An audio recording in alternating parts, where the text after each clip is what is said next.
So let's rank all the films I watched for the first time for the month of October 2024. Big D's Entertainment Rankings and Reviews. So, greetings, my fellow YouTubers, and welcome to Big D's Entertainment Rankings and Reviews. My name is Noel, better known to as the Big D, and this time around I'm going to bring to you my October 2024 first time watches ranking.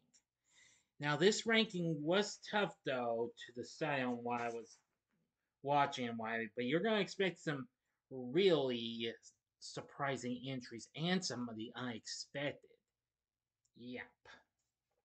I watched 24 films overall, so now I'm going to try to go as fast as I can so that way I don't have to conserve so much time and what have you. Because some of these I will give brief talks about, or some that I've already reviewed and some that I have yet to review. Okay? That would be the thing to do. All right. And if you're ready, let's start this ranking. Sit back, relax, and here we go. Coming in at number 24 is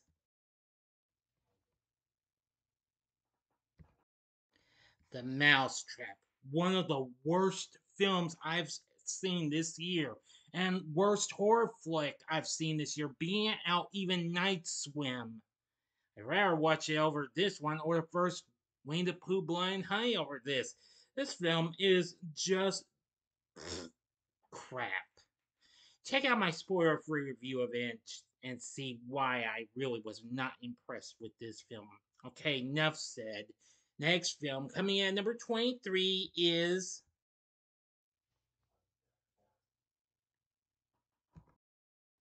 Monster Family from 2017 or 2018, whichever year it came out in your area of Europe and what have you. Uh, this was okay. It just wasn't really as good as I wanted it to be. I know this kind of feels like a rip off of some of those family friendly monster type flicks, even Hotel Transylvania in ways. Yeah, I mean, well, I appreciated some of the fun aspects of it, but this just didn't have much to offer to my liking, what have you. It was pretty humorous, but I'd rather I don't talk more about it. You can check out my review of this if you have yet to see it, okay? Alright, enough said. Number 22 is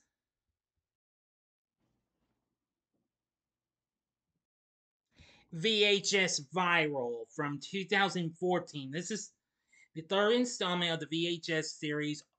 The other films are also on this frame. We'll see where the other films wind up and the two predecessors wind up. This series is found footage and what have you. Well, I'm not quite big on found footage at times, even though after I watched Paranormal Activity, I did have a soft spot for maybe just a few of the films, but not a whole lot.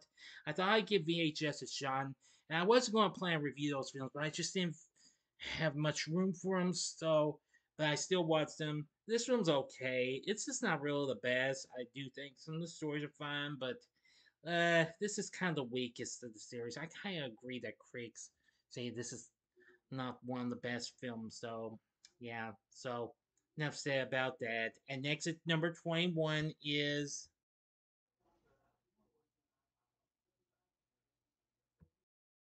Imaginary. Now, this was released earlier this year, and I just recently watched it. I'm not getting into too much of it. I'm going to have a spoiler free review of this come up in a couple of days.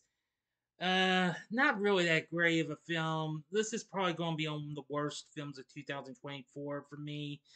But I won't get into too much details. But it was kind of pretty shocking in some parts. But some of it but the film had some issues and what have you. I'll explain more about it.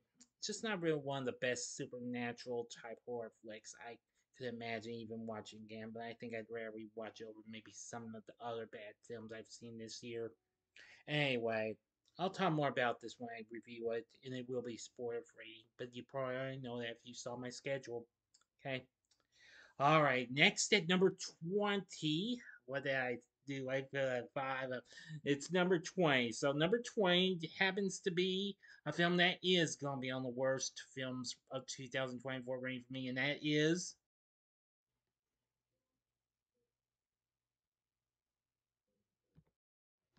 Winnie the Pooh Blood and Honey 2. Well, although I did like it better than the and more than the first film, but this film just didn't have enough potential.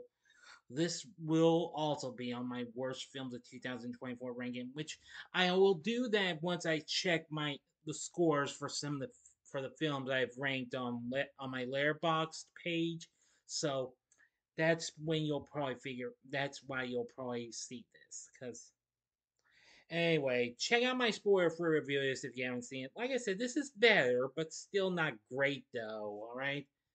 Again, what's a spoiler-free review? You know I don't mean to sound like a broken record or anything. All right. All right. And next at number 19 is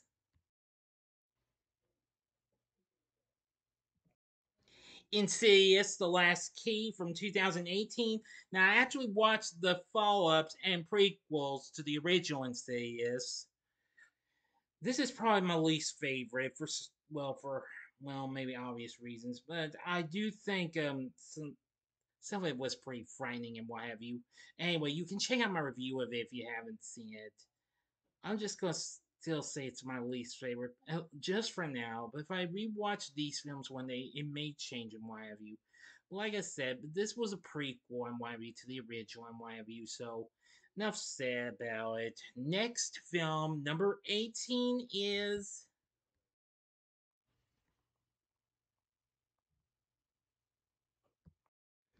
Mr. Crockett. Now, this is a new Hulu film. I was going to do a main review or spoiler free review of this and failed to.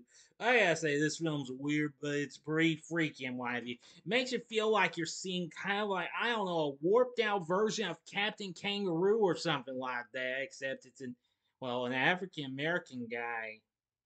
Yeah, find the videotape, you watch it, and something strange happens. Not well, which is much more different than what you would see in The Ring. But anyway, this film was okay. It was a mixed bag, though. The guy who played Mr. Crockett, I'd say he was probably the one thing I liked about this film. Yeah, so enough said. Next film, number 17, is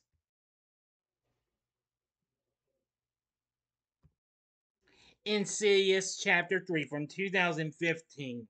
While it's a prequel and what have you, it's fine. It's pretty eerie and what have you, but I think this is probably the second least favorite in this franchise. So yeah, I think I'd rather watch it over Last Key, but that could change though, because I haven't decided to do a ranking on the Insidious franchise. So after I've only seen the first one twice and all these others one time.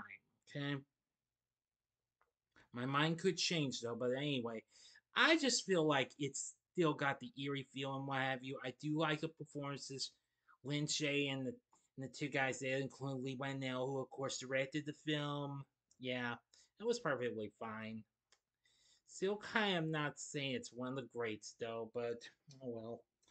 Let's keep this ranking going, okay? Coming in at number 16 is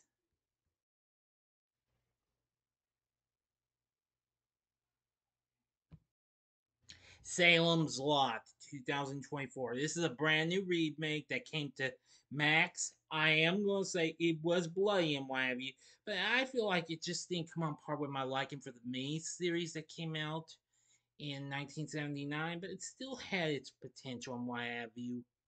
I didn't mind some of the few changes they did with different places we saw not that we didn't see in the main series, but I will say it's still a pretty fairly okay decent remake. Though check out my spoiler free review of that if you haven't seen it. I saw it's done pretty well in my view. I'm happy for that. But Salem's Lot 2024, I still think it's not too bad. I think I would probably watch over the made for TV remake that had Rob Lowe in. I haven't seen it, that one though. Anyway, enough said. Number 15 is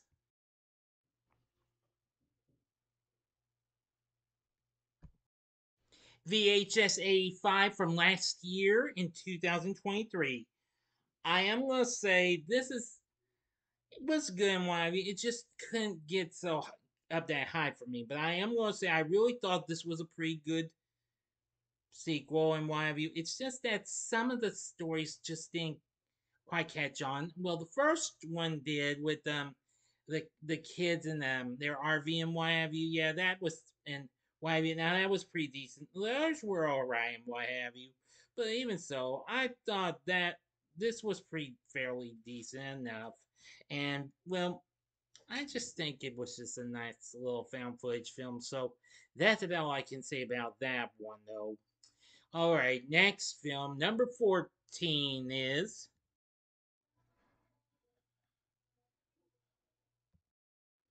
Insidious Chapter 2 from 2013. Well, this is a good sequel and good continuation to the first film. It is does have its issues and what have you, but I'm glad it continues the story and what have you, and I just feel it has all that eerie feel like what we saw in the first film and what have you. But anyway, like I said, I've already reviewed the Insidious films for last in during my Spooktacular October. So if you haven't seen my review of this one yet, check it out and you'll know what my thoughts are on this film. But it was good to see the cast from the first film back though, and I'm glad it continued after the first film, definitely. And next at number 13 is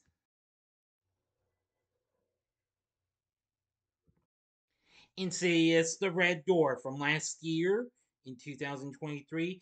Now, I will say this has its moments and issues and what have you, but it was okay and what have you. I mean, this took place years after the first two films and what have you, but it was good to have Patrick Wilson back. I forgot to point out in my review, I actually found out he actually appeared on doing some songs on a song or two on this. I know one of them was with the band Ghost. I think you know that band, who of course had already contributed their tune "Hunter's Moon" to Halloween Kills. And I know they've done lots of other songs like Rats and Dance Macabre. But anyway, it's the Red Door. Yeah, it's a mixed bag though, but I found it to be an okay film. But it does have its issues in my view. Check out my review of it if you haven't seen it. Okay, next at number 12 is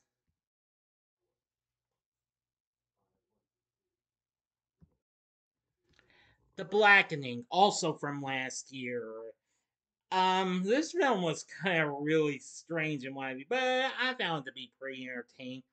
This group of black friends and what have you, they find this weird game inside the cabin they're in. Yeah, I will say it's just kind of strange and what have you, but it's not pretty fun and entertaining. I haven't done a review of this. Maybe I will sometime sooner down the road. But anyway, I thought the Black Beginning wasn't too bad. It was pretty fun and pretty frightful in some parts, but kind of a real funny type of horror film if you catch my drift. And next at number 11, please don't shoot me for having this so high. I know this is a film that disappointed everyone. I think you know what it is. It's none other than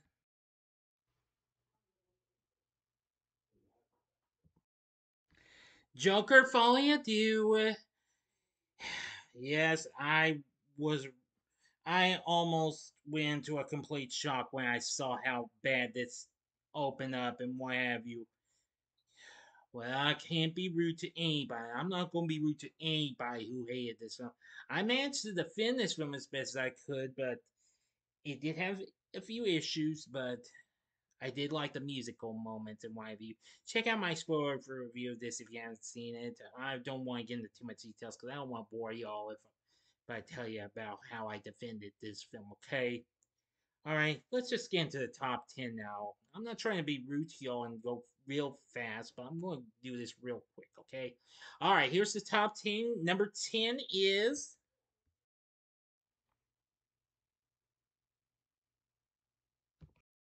The Green Inferno from 2013. Now, I was surprised to have found this film on Paramount Plus. I just decided to watch it because I heard this wasn't really that, well, you know, but I found this film to be pretty bloody and what have you about well this group of people.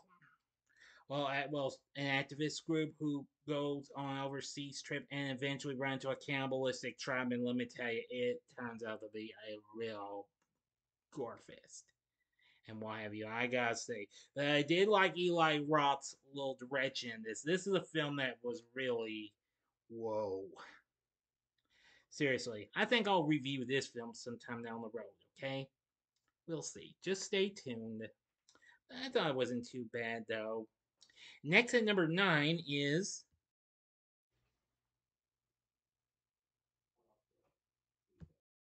Maxine. Now, this is, of course, the third installment of Ty West X trilogy.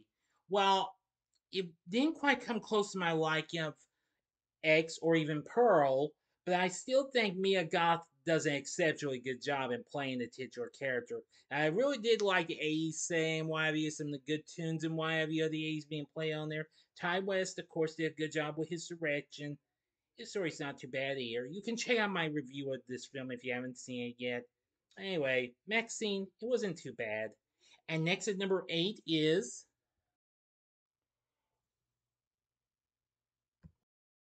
VHS 94 from 2021.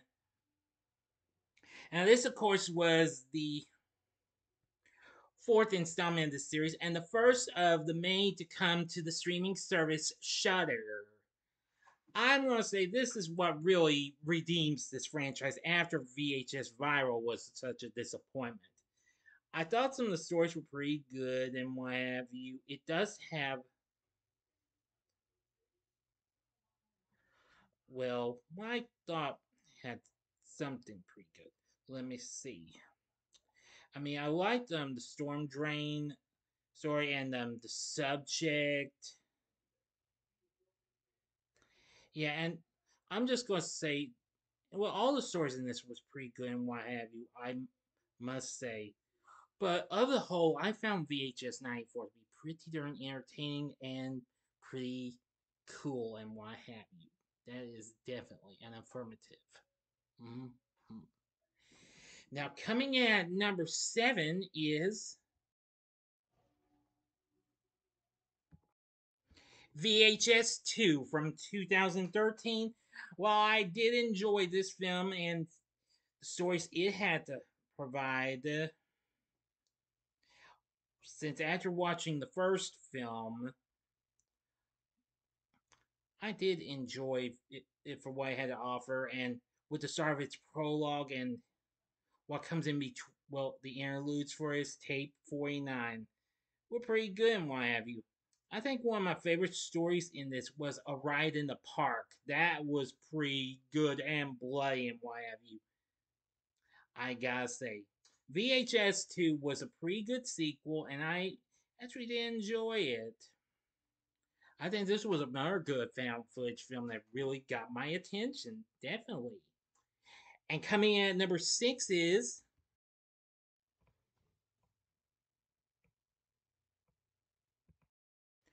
The Little Girl Who Lives Down the Lane from 1976. Now, this is one of the main films that starred a young Jodie Foster that came out right at the time. I know this is after she did Taxi Driver and Bugsy and Mugsy, which I've never seen. I've seen Taxi Driver though, and this was just before Freaky Friday. I'm gonna say this was a really twisted film and what have you, but it kind of made me feel like I was watching Psycho, except in a different way though. It was kind of more like more of a suspense film, not much of a slash or a thriller or what have you like Psycho, but even so, I still liked Jodie Foster's performance in this. Martin Sheen's in this as well. He was pretty good. I'll talk more about this film down the road. I like this film after I found out about it and watched listened to some preview material from radio spots on YouTube. Yeah, so I thought I'd check it out. It was really something. Next up at number 5 is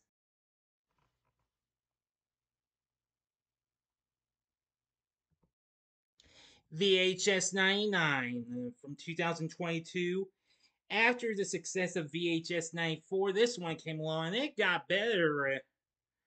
Well, well, views and what have you. And I know it scores pretty fair and what have you, but I thought this film was just so wow. But anyway, it may change I may change my opinions on this film, but I really think it was pretty good.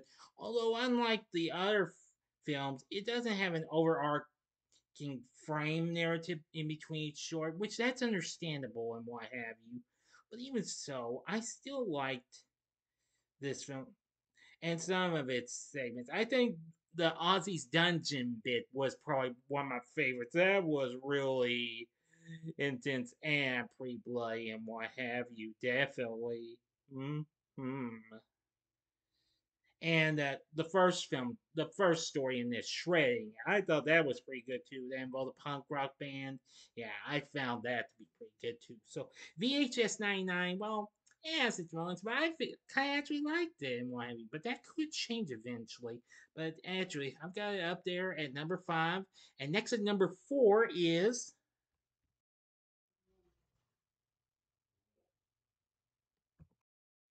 VHS Beyond. Now, this is the brand new installment of the franchise, and I must say it was pretty good and what have you.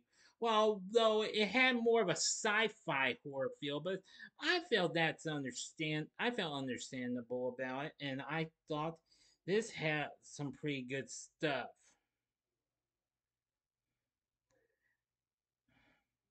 It just had just wow, some really intensifying stories. Dream Girl, Live and Let Dive, Fur Babies. That was really wow. But anyway, VHS Beyond was pretty cool and what have you. And I enjoyed it for what it had to offer with its stories and what have you.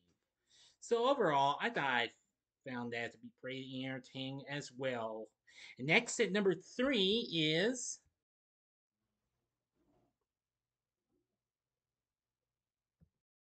Saw X from last year. I originally wanted to try and get and check out earlier this year and failed to, but I finally watched it and I really say this is the best Saw I've seen to this day. I mean, I had to agree with the critics. It's the best reviewed Saw film yet.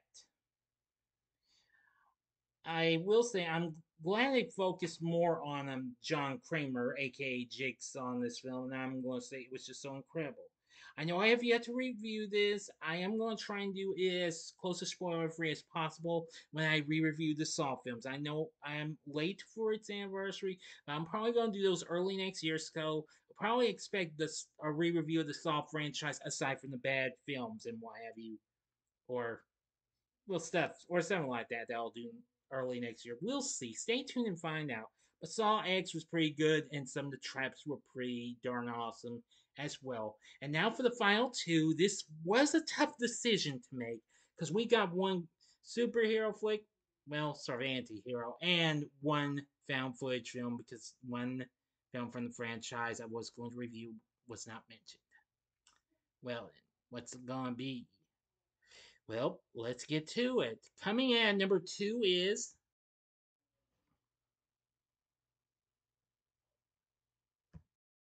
Venom: The Last Dance, the swan song to the Venom trilogy. Though I still was not impressed with how it opened, it also didn't open too well than we had hoped for because of some of a certain sporting event getting in the way. But I'm not going to try to hurt anybody's feelings and get on that subject. Thank you. But anyway, I still have a blast with this film. I recently did a spoiler free review of this. It's doing pretty well. But, well, this didn't quite come on part of my like of Let There Be Carnage. I know it should, like I said, that film should have still gotten an R rating. But with the PG 13 rating for this one, I think this was fine and what have you. I'm just gonna say Tom Hardy once again nails it as the titular character in this film. It's just so much of a blast. I know it has its moments and issues, but I still found the film to be entertaining and enjoyable. That's an affirmative. Check out my review of this if you haven't. But if Vim The Last Dance is second, what's number 1? This is going to be a bit of a shock to you. My number 1 first time watch of October 2024 is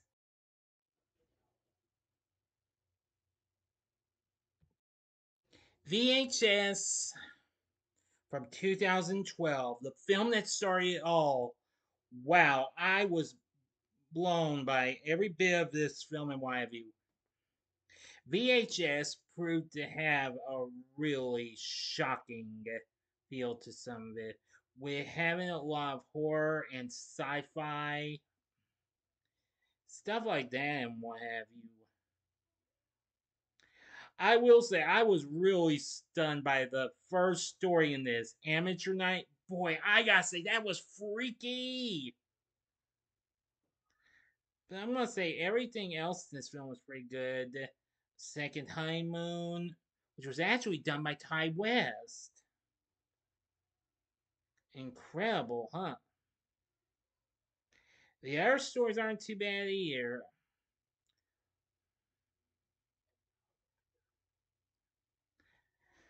But anyway, VHS is just so wow, shocking and pretty good for a found footage horror flick. So I really enjoyed it, and that ended up being my number one top flick of the first time watches of October 2024. So there you have it. What did you think of this ranking? Tell me what did you watch in October? Well, during October 2024. Well, for the first time, give me your top one, your top three, or your top five or more.